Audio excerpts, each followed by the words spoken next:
Alhamdulillah, wassalatu wassalamu ala rasulillah wa ala alihi wa sahbihi wa man tabi'ahu wa mawala. Ashhadu an la ilaha illallah wahdahu la syarika lah wa ashhadu anna sayyidana Muhammadan abduhu wa rasuluhu la nabiyya ba'da. Allahumma salli ala sayyidina Muhammadin an-nabiyil ummi wa ala alihi wa sahbihi wa barik wa sallim. Qala Allah Ta'ala fil Qur'anil Azim wa huwa asdaqul qailin. A'udzu billahi minasy syaithanir rajim. Ya ayyuhalladzina amanu taqullaha haqqa tuqatih wa la tamutunna illa wa antum muslimun. Wa qala ta'ala fi ayatin ukhra, ya ayyuhalladzina amanu taqullaha wa qulu qawlan sadida yuslih lakum a'malakum wa yaghfir lakum dhunubakum wa man yuti'illaha wa rasulahu faqad faza fawzan 'azima. Ibadallah, usikum wa nafsi bi taqwallahi wa ta'atihi faqad fazal muttaqun. Hadirin jamaah Jumat yang dimuliakan Allah Subhanahu wa taala. Beberapa orang berenang ke tengah lautan, mendekati kapal minyak yang bocor. Minyaknya tumpah sehingga lautan berubah menjadi hitam. Burung-burung tidak dapat terbang karena sayapnya basah oleh minyak. Maka datanglah pejuang-pejuang kemanusiaan yang menangkap burung-burung yang terkena minyak. Mereka bersihkan dengan sabun dan sampo. Mereka semprot dengan air bersih. Mereka jemur kering, lalu menerbangkan burung-burung itu ke angkasa lepas. Begitulah hebatnya perhatian Barat terhadap binatang. Mereka adalah manusia yang paling suci, paling peduli kepada makhluk Tuhan yang ada di atas muka bumi. Tapi begitu anak-anak Palestina bergelimang darah, di mana mereka sekarang? Apakah yang berjuang untuk burung-burung itu sudah mati semua? Di mana NGO, non-government organization? Apa yang dipertontonkan selama ini melalui televisi dan internet? Semua hanyalah pencitraan belaka. Di mata mereka, bayi-bayi Palestina jauh lebih hina daripada binatang. Begitulah mereka memandang kita, memandang orang beriman. Agama Islam bukan datang dari pikiran manusia. Dia datang dari Allah. Tanzilal Azizir Rahim. Turun dari Allah Subhanahu wa ta'ala. Pandangan dari awal sampai hari kiamat tidak akan pernah berubah. Untuk memahami masalah Palestina, tidak perlu menjadi seorang muslim, tidak perlu jadi orang Islam, cukup menjadi manusia yang bebas tanpa kepentingan. Lepaskan dari informasi yang membutakan mata hati, lepaskan dari ikatan apapun, kembalilah menjadi manusia yang punya hati nurani, merenung ke dalam, maka akan menemukan suara yang sangat halus berkata, engkau manusia, yang sedang engkau lihat adalah penganiayaan yang luar biasa. Tembok terpanjang, tertinggi, terbesar di dunia bukan di Guantanamo, bukan di Alcatraz. Tembok terpanjang di dunia adalah di Palestina, yang dibangun oleh orang Israel untuk menyiksa orang-orang Islam. Bom atom Hiroshima Nagasaki yang meluluhlantakkan Jepang pada perang dunia itu hanya 12 ton. Berapa ton yang sudah dijatuhkan Israel ke Palestina? 30 ton untuk menghancurkan. Dengan segala kekuatan yang dahsyat, seluruh kekayaan dunia, pejabat-pejabat, presiden-presiden dunia, menangkah Israel? 87 tahun. 77 tahun. 1946 sampai hari ini 2023 mereka belum bisa mengusir orang Palestina dari Gaza, dari Palestina yang disebut Allah Subhanahu wa taala, subhanalladzi asra bi 'abdihi lailan minal masjidil haram ilal masjidil aqsa alladzi barakna haula. Kami berkahi sekelilingnya, tempat hijrahnya para nabi-nabi. Nabi Ibrahim alaihi salam hijrah dari Babilonia ke Palestina. Nabi Musa alaihi salam dari Mesir ke Palestina. Nabi Isa alaihi salam lahirnya di Palestina. Nabi Muhammad sallallahu alaihi wasallam, subhanalladzi asra bi 'abdihi lailan minal masjidil haram ilal masjidil aqsa. Imam Syafi'i lahir di Palestina. Dan negara yang mengakui kemerdekaan Republik Indonesia tahun 1945, seorang bernama Imam Amin Al-Husaini bertemu langsung dengan Haji Agus Salim, dan beliaulah seorang mufti pertama dunia yang mengakui kemerdekaan Republik Indonesia. Dan beliau berkeliling menemui raja-raja, sultan-sultan di Jazirah Arab untuk mengakui kemerdekaan Indonesia. Salah satu syarat negara merdeka mesti diakui oleh penguasa negara lain. Dan negara-negara merdeka yang mengakui Indonesia pertama adalah Mesir, selanjutnya adalah Palestina. Apapun agamamu, apapun keyakinanmu, selama engkau menjadi orang Indonesia, maka engkau berhutang budi terhadap Palestina. Tapi budi yang baik itu apa balasannya sekarang? Ejekan, caci maki, sumpah serapah. Ketidaktahuan bisa dicari dengan ilmu pengetahuan. Orang yang tidak tahu kita beritahu. Tapi kebodohan, kejahilan, kedunguan, sifat tidak mau tahu lebih parah daripada binatang. Maka kata Allah, ulaika kal an'am, mereka yang tidak mau menggunakan telinganya untuk mendengar, matanya untuk melihat, hatinya untuk merenung, otaknya untuk berpikir. Ulaika kal an'am, mereka lebih hina daripada binatang.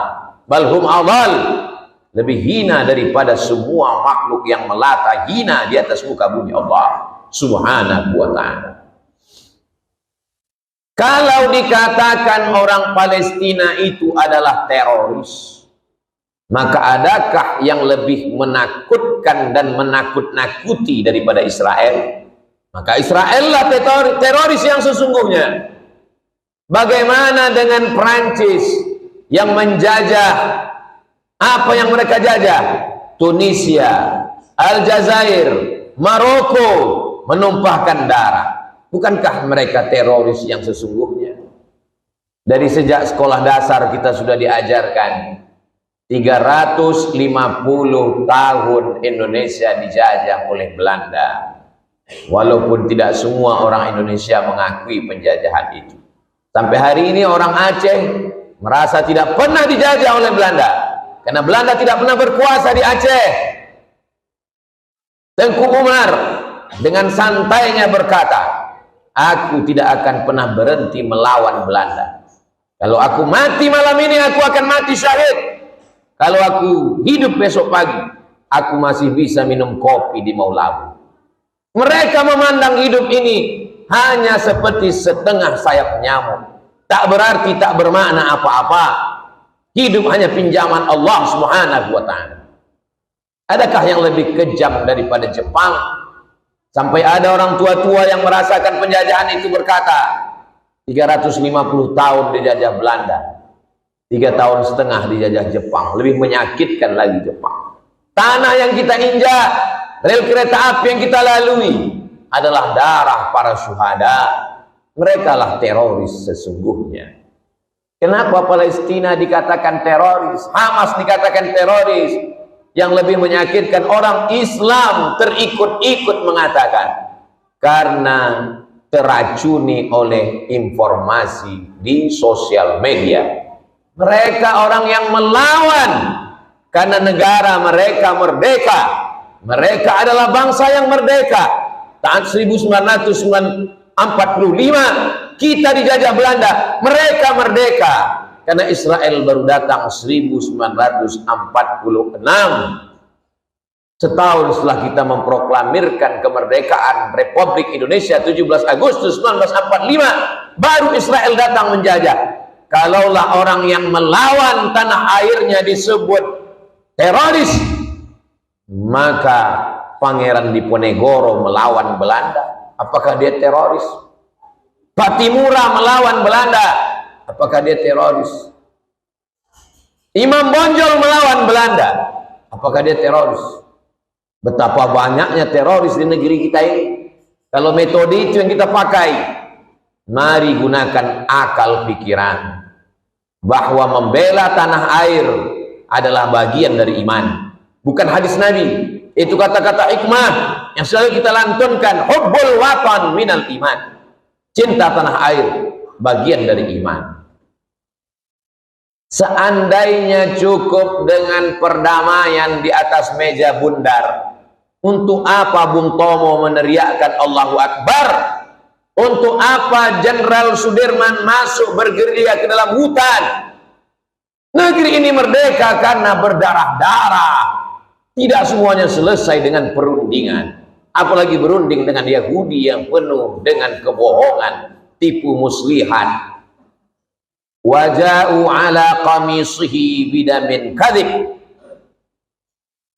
Anak-anak Nabi Yakub datang membawa baju Nabi Yusuf yang sudah dilumuri dengan darah.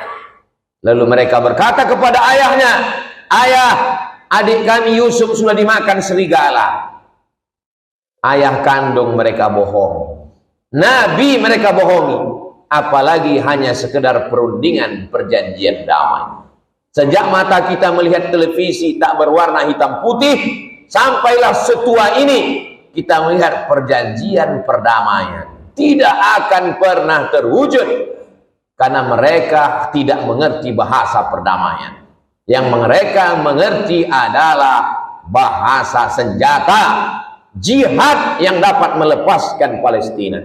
Tapi ketika kita berjihad, akan dikatakan sebagai radikal, akan dikatakan sebagai teroris.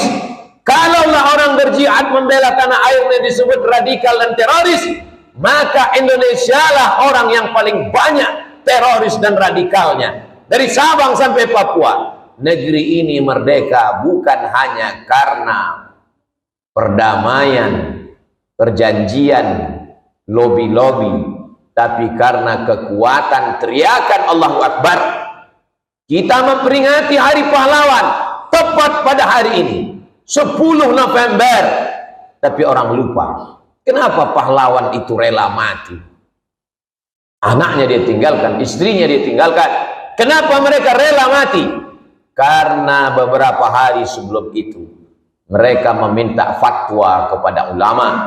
Keluarlah resolusi jihad, dikeluarkan oleh Hadratus Syekh Hasyim Asy'ari dari Tebu Ireng, Jombang, Jawa Timur, mengeluarkan resolusi jihad. Orang Islam yang mati melawan Belanda, maka matinya mati syahid. Itulah yang mendasari Hari Pahlawan. Dari tanggal 22 November, 22 Oktober sampai 10 November, ada waktu 12 hari bagi mereka mensosialisasikan dari pesantren ke pesantren, dari kiai ke tuan guru, ke para alim ulama. Negeri ini merdeka karena darah para syuhada. Wa tilkal ayyamu nudawiluha bainan nas. Demikianlah hari ini kami pergantikan di antara manusia. Untuk apa ada tahun lalu, sekarang tahun ini dan tahun depan? Untuk apa ada hari Kamis, hari ini hari Jumat, dan besok hari Sabtu? Untuk apa Allah buat hari ini bagi kita? Wa tilkal ayyamu nudawiluha. Kami buat hari itu datang silih berganti. Tujuannya liya'lamallahu allazina aman. Allah mau melihat siapa yang istiqomah dalam iman, wa yattakhidha minkum syuhada. Siapa di antara kamu yang mati syahid? Kenapa orang Palestina itu tidak minta suaka politik ke Inggris, ke Amerika? Bukankah di Pekanbaru Riau sampai hari ini orang-orang dari Afghanistan masih ramai berunjuk rasa, masih disediakan tempat sebagai pencari suaka politik yang akan menuju Australia, dilindungi oleh PBB, diberikan dana. Kenapa tidak ada orang Palestina yang datang ke Pekanbaru pencari suaka politik? Beda logika berpikir. Bagi mereka, lebih baik kami mati sebagai syahid di Palestina. Negara yang paling gagal dengan sesuatu kekuatan yang sangat dahsyat adalah Israel, karena tidak bisa mengosongkan Palestina. Palestina melahirkan anak-anak. Ketika lembaga anak-anak dunia mengadakan survei, mereka terkejut, disebarkan kertas, 99% cita-cita anak Palestina ingin menjadi syahid. Penghafal Quran terbanyak di dunia di Palestina. Densingan peluru di telinga mereka, ledakan bom di tengah malam tidak membuat mereka bergeming. Apa yang terjadi hari ini hanya Allah ingin menunjukkan bukti kepada kita semua betapa lemahnya iman kita. Ketika datang orang Siam menyerang kerajaan Melayu Kedah, ketika itu berita sampai ke Pulau Sumatera. Apa yang dilakukan orang Sumatera? Mendengar Kedah sedang diserang orang kafir Siam, maka orang Sumatera datang menyeberang ke Semenanjung. Orang yang menyeberang itu namanya Syekh Abdul Samad Al-Falimbani dari Palembang, mursyid tarekat Samaniyah, satu perguruan, satu angkatan dengan Syekh Muhammad Arsyad Al-Banjari, Datuk Kelampayan dari Banjar, Kalimantan. Dia segera membawa senjatanya berperang melawan Siam, mati sebagai syahid. Kuburnya di Patani, Thailand. Orang yang mengatakan orang tasawuf meninggalkan dunia, orang tasawuf sesat, orang tasawuflah yang berjuang memerdekakan negeri ini. Ketika Belanda datang, siapa yang berjuang? Syekh Yusuf Makassari, Tajul Khalwati dari Makassar, tarekatnya Khalwatiyah dari Irak. Ketika dia ke Aceh, dia sempat berguru kepada Syekh Abdul Rauf As-Singkili dari Singkel, tarekatnya Syattariyah. Bergerak Tajul Khalwati, mahkota Khalwatiyah. Belanda tak sanggup menghadapi orang tasawuf, dibuang ke Ceylon. Sampai di Ceylon dia berdakwah, orang Ceylon masuk Islam. Dibuang lagi ke Afrika Selatan. Sampai di Afrika Selatan dia berdakwah, orang Afrika Selatan masuk Islam. Dia mengajarkan prinsip persamaan di Afrika antara kulit putih dengan kulit hitam sama. Nelson Mandela terkesan, diangkat Syekh Yusuf Al-Makassari sebagai pahlawan dari Afrika Selatan yang dapat memerdekakan Palestina. Perhatikan dalam sejarah, siapa yang pertama? Salahuddin Al-Ayyubi. Kurikulum apa yang dibawa Salahuddin? Salahuddin Al-Ayyubi akidahnya Asy'ari. Salahuddin Al-Ayyubi akidahnya akidah Imam Abul Hasan Al-Asy'ari. Fikihnya bermazhab Syafi'i. Tasawufnya ternyata dia mengkhatamkan kitab Ihya Ulumuddin yang dibaca oleh Imam Abu Hamid Al-Ghazali. Apa yang terjadi sekarang? Orang menyesatkan akidah Asy'ari, menyesatkan bermazhab, menyesatkan tasawuf. Orang Asy'ari, orang bermazhab, orang tasawuflah yang bisa membebaskan Palestina. Sudah ada contohnya, Imam Salahuddin Al-Ayyubi. Kenapa disebut Al-Qassam? Hamas, Harakah Muqawamah Muslimin, gerakan perlawanan orang Islam, punya satu brigade tentara namanya Brigade Izzuddin Al-Qassam. Siapa Izzuddin Al-Qassam? Akidahnya Asy'ari, fikihnya Syafi'i. tarekatnya, Syazili, bertasawuf. Kalau mau membebaskan Palestina, mesti berakidah Asy'ari, berfikih Syafi'i, bermazhab paling tidak Hanafi, Maliki, Hambali, dan bertasawuf. Karena orang tasawuf lah yang sudah mati sebelum mati.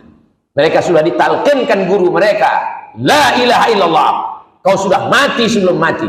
Kehidupanmu hanya hadiah dari Allah. Kau sudah menjual dirimu, nyawamu, hartamu kepada Allah. Barang yang sudah dijual tak bisa dijual dua kali. Hanya pengkhianat yang menjual barang dua kali. Jamaah Jumat yang dimuliakan Allah Subhanahu wa taala, akan lahir Salahuddin Izzuddin Al-Qassam di masa akan datang. Masalah Palestina tidak akan selesai dengan khutbah Jumat, tak selesai dengan penggalangan dana. Itu hanya usaha ikhtiar kita kalau kita mati menghadap Allah Subhanahu wa taala. Jangan pernah berputus asa. Apa yang dilakukan seorang laki-laki saat memandikan anaknya di tepi sungai, dia tunjuk ke seberang sana. Nanti kalau kau sudah besar, kau akan membebaskan Konstantinopel. Nanti kalau kau sudah remaja dewasa, kau akan menjadi tentara, kau akan membebaskan Konstantinopel. Kalimat itu terngiang di hatinya, masuk ke otaknya. Akhirnya anak muda itu membebaskan Konstantinopel. Nama anak itu Muhammad Al-Fatih. Bisikkanlah ke telinga anak-anak kita, kau akan membebaskan Palestina. Andai dia mampu, kita sudah tak lagi ada atas dunia, kita mendapat amal jariahnya. Andai tidak, dia tetap akan menolong agama Allah. Barakallahu li wa lakum fil Qur'anil azim wa nafa'ani wa iyyakum bima fihi minal ayati wadh-dhikril hakim wa taqabbala minni wa minkum tilawatahu innahu huwal ghafurur rahim. Alhamdulillahilladzi bi ni'matihi tatimmus shalihat wassalatu wassalamu ala sayyidis sadat وعلى آله وأصحابه أهل الفضائل والكرامات أشهد أن لا إله إلا الله وحده لا شريك له وأشهد أن سيدنا محمدا عبده ورسوله وصفيه من خلقه وخليله أدى الأمانة وبلغ الرسالة ونصح للأمة وتركنا على المحجة البيضاء ليلها كنهارها لا يزيغ عنها إلا هالك اللهم صل على سيدنا محمد النبي الأمي وعلى آله وصحبه وبارك وسلم. قال الله تعالى في القرآن العظيم وهو أصدق القائلين أعوذ بالله من الشيطان الرجيم بسم الله الرحمن الرحيم والعصر إن الإنسان لفي خسر إلا الذين آمنوا وعملوا الصالحات وتواصوا بالحق وتواصوا بالصبر.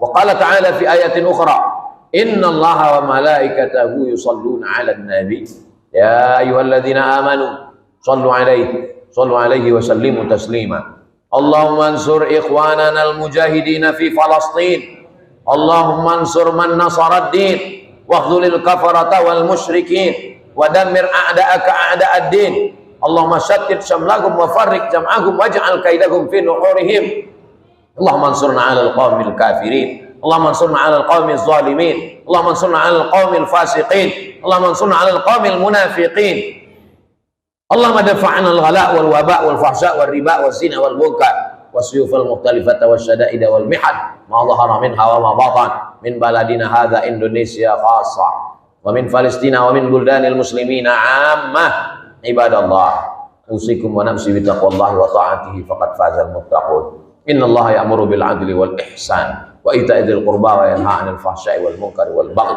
يعظكم لعلكم تذكرون فاذكروا الله العظيم يذكركم واسألوه من فضله يعطكم ولذكر الله أكبر والله يعلم ما تصنعون أقم الصلاة.